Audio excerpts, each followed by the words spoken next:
Okay, on our next topic we have Wolfie Wolf commented, can you think of a sci-fi book, film or story that was once, but no longer is, science fiction? Mary Shelley's Frankenstein?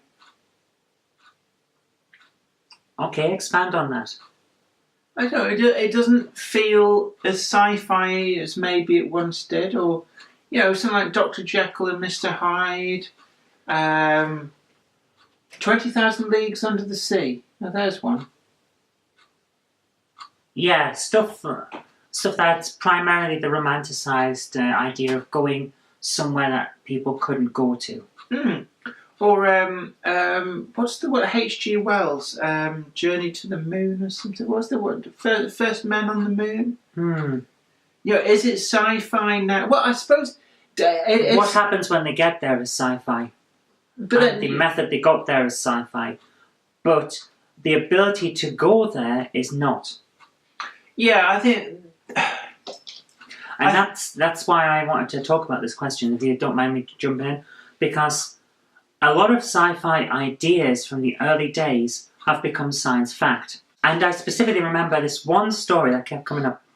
There was a section in it about being able to use a computer to find any information available.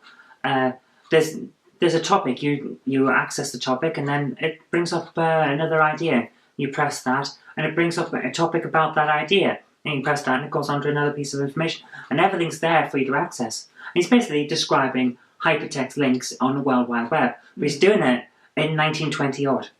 So that is not sci-fi. But the rest of the story around that, because that's just one piece on a spaceship, is still science fiction. I think, actually, no, what we're getting caught up with here is this notion that once something that was science fiction becomes a realised real-world technology, that the original story ceases to be sci-fi. And I think as well there's things that, you could argue, elements of Star Trek, like the replicator. We're now at a point where 3D printing is coming in, so essentially we're looking at the genesis of a replicator.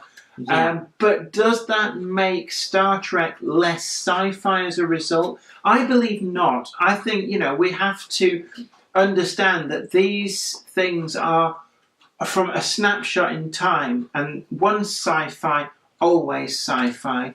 And there's a lot of stuff from the Victorian period which has become science fact. And certainly another author who's very good at that is Arthur C. Clarke. Because a lot of the things that he came up with, so things like geostationary satellites, space stations, video phones, these are all fact, science fact. They exist now, they may not have existed at the time, but does that make books like 2001 less sci-fi as a result? I don't believe so.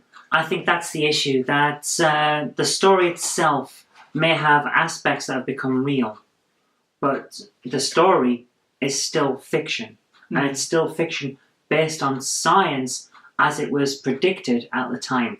Yeah, because you look at other books. So, for example, Hal Clement's Mission of Gravity. They got this notion of drones in that. And that's a book from the 50s or 60s. Does it make it any less sci-fi? No, I think not. And, should humans make contact with alien beings from other worlds across the solar system, the galaxy, does that suddenly devalue all of the sci-fi written about aliens? No, I don't think it does. No, I think... Yeah, but that's the thing, because the story itself is still classic sci-fi of its era. Yeah, basically. So, I'd argue that Jules Verne's 20,000 Leagues Under the Sea, which is about this sort of fabulous submarine journey, and, bear in mind, when it was written, submarines were science fiction. No, they weren't. The first submarine is from the American Civil War. No, but in terms of the way it was used, you're talking about it couldn't be realised with the technology of the day. And yet now, for example, you've got big nuclear Polaris or Trident submarines, which can actually go and they're like this floating city under the sea that can remain under the sea for weeks, if not months on end. But at the end of the day, the story was science fiction when it was written.